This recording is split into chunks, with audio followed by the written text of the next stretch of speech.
What's up, guys? Rick from DFS On Demand here with a brand new video series for the 2019-2020 season. This is the Run It Up video series where each week I will enter a single entry lineup on DraftKings and we will go through everything about the process. We will do lineup reviews, we'll do contest selection, we will look at the other users who regularly play the contest, see if there's any edge in strength of field or anything like that. It's really an opportunity for us to go through the entire lineup making process from week to week to week, something that I think gets overlooked a little bit in the DFS industry.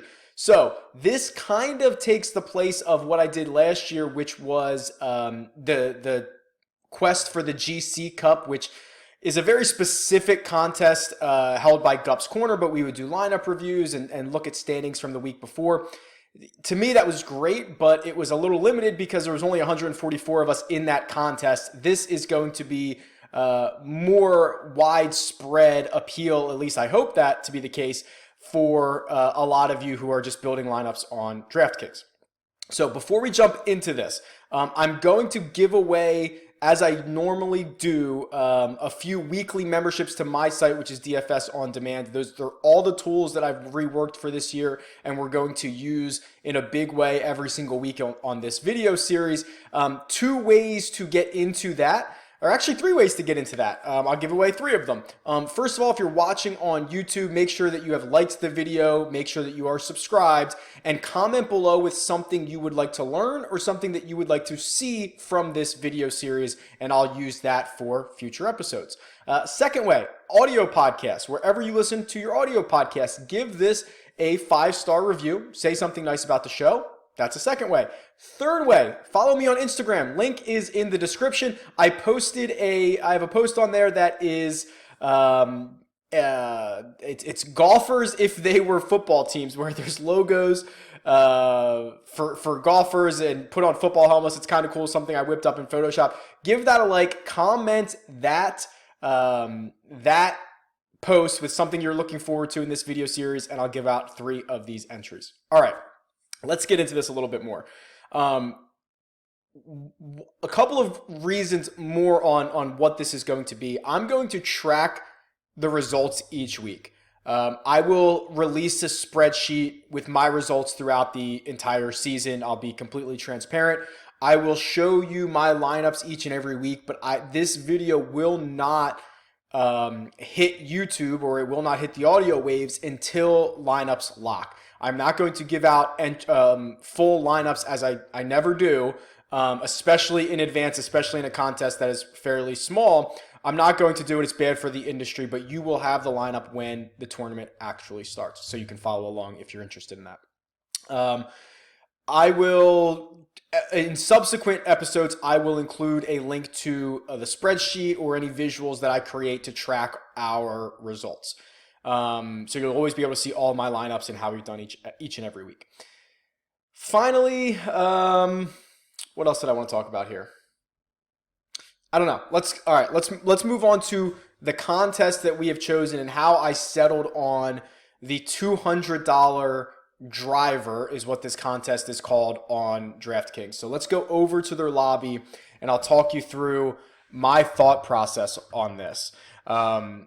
First off, I wanted to do a single entry contest, first and foremost. I think that my brain works in a way of really grinding down to a single entry. I think that's a better format for me. I also think it is a little more transferable to everyone else who might be watching this. You know, you can go and enter any single entry and you're maxed out. I hate playing contests that I am not at the max on the field in, and obviously a single entry allows you to get there with just one single lineup. Additionally, I think that I tend to be a bit more contrarian than the rest of the field in most cases, and in single lineups, I think you are better rewarded for that. If you think about it, when you're only making one lineup, you usually put your best lineup in, or what you deem to be your best lineup. So a lot of people will end up eating the chalk at the top of the leaderboard because they don't want to have a lineup that doesn't have the best player in the field. That I think then drives up the chalkier players in, the $8 150 entry are even chalkier in single entries because there's a lot of users who are just putting in their best lineup instead of spreading out their ownership a little bit. So that's kind of part number one. And honestly, I just want to challenge myself here. I think this is a really good skill set for all of us to learn and get really, really good at, because then you could even use your single entry as your core for core cascading or anything, your core for 3-max, whatever else you want to do. I think it's a really good way to not just scatter shot a bunch of lineups, but really hone in on who you think the best players are each week. So when I look at the contest lobby, which I'm showing right now on the video version of this, this week specifically with the Greenbrier, there's not a whole lot of contests that we could even be looking at here. So if I just go through this and just type in, single entry, and I already have tournaments selected, there's really only 5 tournaments. There's a $1, a $6, a $12, a $33, and a $200. I actually really like, and some weeks you'll see it on DraftKings. I think it's usually called the long drive. It's the $100 single entry. That I think is, I think it's great. It usually has more people, but we're going to settle for the $200 driver this week. And one of the main reasons I like this, so I've talked about the margin or the rake and contest selection in a video that I just released probably about a week ago about contest selection is costing you money. I'll link it here for you if you want to go watch that. But the plugin that I use from Roto Grinders allows us to see how much rake DraftKings is taking. So you can see from the $33 single entry, DraftKings is taking a little over 14% of that. So meaning they're only paying out $15,000 on, I guess I could do the math really quickly. Hold on. So 33 times 530 entries, they're taking in about $17,500. They're only paying out $15,000. So that $2,500, that's the rake. That's what DraftKings is making. It's 14%. The single entry driver is only taking about 9.5%. So 166 entries times 200 is 33,200. They're paying out 30,000 of it. So over the course of a season, and I intend to enter this every single week that it's available, barring me, being out of town or something. Over the course of the week, that 5% really adds up. So that was one of the reasons I chose this over the 33. And then another thing is, and unfortunately this week is not the case, but this is usually actually an even better payout structure. So if we look at the structure for the driver this week, first is going to pay $7,500. The last payout spot, the min cash, is 1.5 times the entry fee, so it's $300 on 200. I would much prefer this to be 400, to be 2 times the entry fee, and then flatten the payout structure a little bit more. But with it, I think it's fine in single entry formats because you're never it's really bad in some contests where you have 2 lineups in it. One cashes, one doesn't, and you lose money because the first payout is only 1.5 times your money. We're not going to run into that in a single entry because it's your only entry. So if you cash, you're making money on the week. There's really no way around it because it is a single entry. So I'm okay with it here, but I've seen other weeks at the end of last season where this actually starts at $400 and it's a bit more balanced. This week, there's only 166 players. It's early in the season. There's going to be a lot of there's going to be bigger versions of this as the year goes along, but 166, it's paying out 23% of the field basically, so it's paying out 38 out of 166, so that's pretty good, and this is the contest that I've decided to roll with. Now, I did a quick math, and basically I counted there's probably going to be like 44 slates on DraftKings this week, on this year for golf through the Tour Championship. That could be wrong depending on if they add things, if I play alternate events or anything like that. But generally, I've budgeted for 44 events at $200 a pop, so 8,800 for this season. So obviously number one goal is to break even, right? So even if we won this week, we would not be even on the year. But that's right now our main target goal will be $8,800. If we can get to that number, great. We've broke even. If we can somehow cash, a lot more than that, excellent. Otherwise, my goals are, and what I guess what my expectations are for this is that this can be pretty volatile. I mean, only 44 events is still not a lot of slates when you think about it. It's, what is that? A month of NBA season, right? If you were playing NBA, it's like a half a month. It's like 15 days worth of MLB slates if you want to do that. So it is really kind of still a small sample size when you think about it. I would like to see how I rack up against these guys over the course of 44 weeks and over the course of a season. So that's kind of what we're looking at here. I think I tend to play a more volatile approach than some, and it's something that we might find out I'm absolutely wrong on as we go along here. So let's look into, let's actually go into this lineup here. And actually, I don't want to reveal what my lineup that I already have in it yet. So I'm just going to open up another lobby here that I don't already have. I don't already have an entry in, so that we can look through just the lobby really quickly. Let's do this one. Okay. So the Greenbrier this week, and I do have a lot of content out. You can go watch the DFS video. I was on with Pat Mayo this week too. So I have a lot of thoughts on this, and we're getting an influx of new rookies, guys who have never played on the PGA Tour before. And what I would like to do is try to, take on the risk of some of these guys that I think are better than their peers. Like there's some guys who are coming up from the Korn Ferry Tour who are like $6,300 who are probably better than a lot of these guys who are priced around them. So you can really make a stars and scrubs lineup. What I also want to do is, in terms of ownership, and I think this is really important, especially in 60 player contest, is I think this is Jonathan Bale's approach. Correct me if I'm wrong there. He has this barbell approach, which is basically I would only want to roster super highly owned guys and super low owned guys. I don't want 6 guys in the middle. So if average ownership is 15%, I don't want 6 guys that check in at 15%.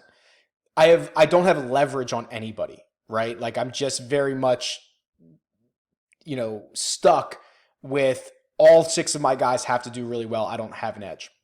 So having, you can have 3 guys who are over 20 or 25%, for example, as long as you kind of match that up with 3 guys or 4 guys or whatever that combination is that are under 10%, right? Because if any one of those guys go off, you're going to have leverage on the field. You'll be able to move up the leaderboard. And there's a reason that the highly owned guys are very highly owned. It's because they're, in theory, really, really good plays. So you don't have to be contrarian at every single spot in your lineup. You just have to be smart about it. So with that being said, on this year's cheat sheet on DraftKings, on DFS On Demand, I do have ownership projections. And these are something I've been working on for quite some time. I think they're pretty solid. We'll see as the year goes along.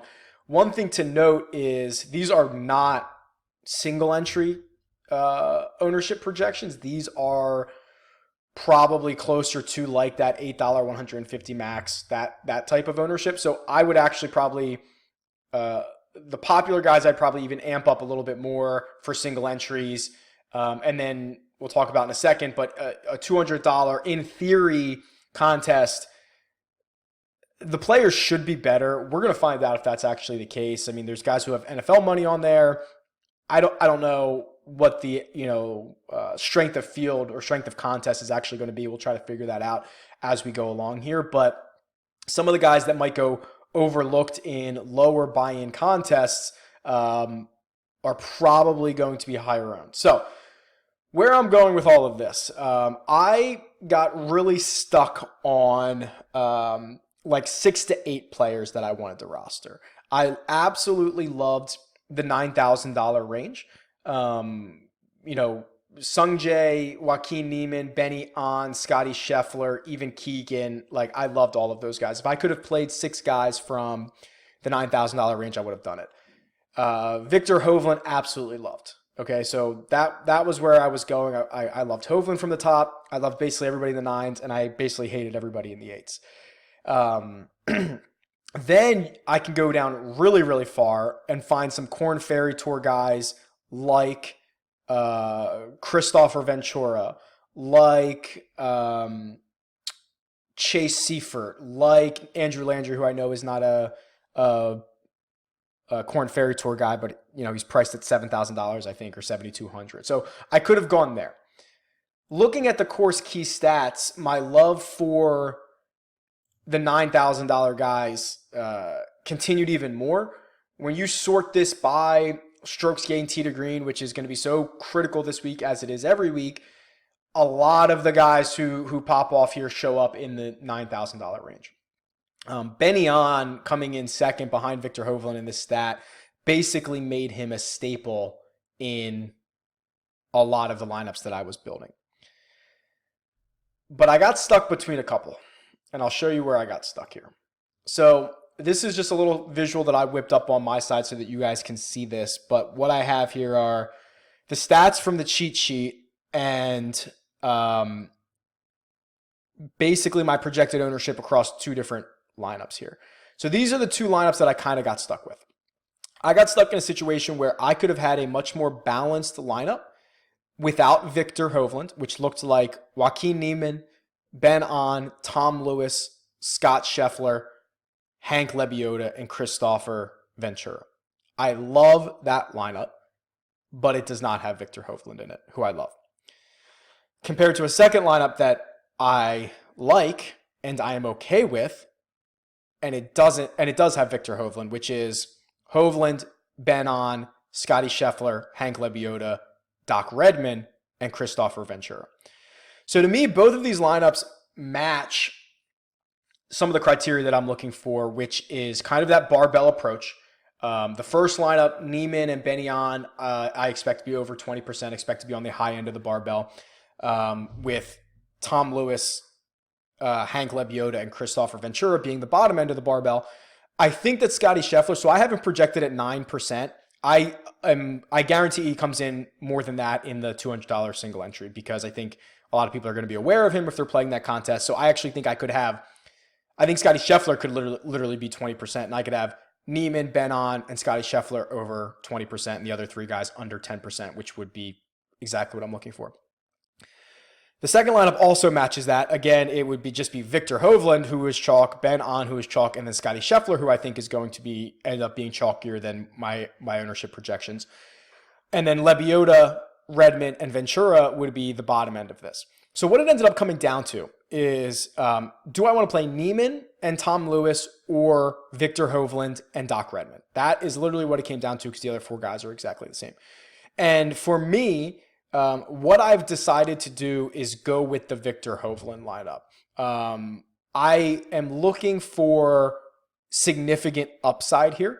I'm looking for, we really haven't seen, we haven't seen Neiman or Victor Hovland win a golf tournament, but I really think that Victor Hovland can, right? I think his upside is absolutely winning a golf tournament. He's contended it almost every single time he's teed it up in his pro career, quite frankly. Neiman has been a lot better recently, has good course history. He's got a 5th place finish here the last time that they played it. So I love Neiman as well, but there are places where we had to draw lines. And I just think that Hovland contends much more often than Neiman contends. And with that sacrifice, I lost Tom Lewis, who I really like, but filled it in with Doc Redman, who gives us a little bit more stable PGA Tour guy, someone that we've seen a handful. Lewis plays a lot on the Euro Tour, but Doc Redman gives us a little bit of, hey, PGA Tour guy. We've seen him contend. We've seen him, I think he was second at the Rocket Mortgage.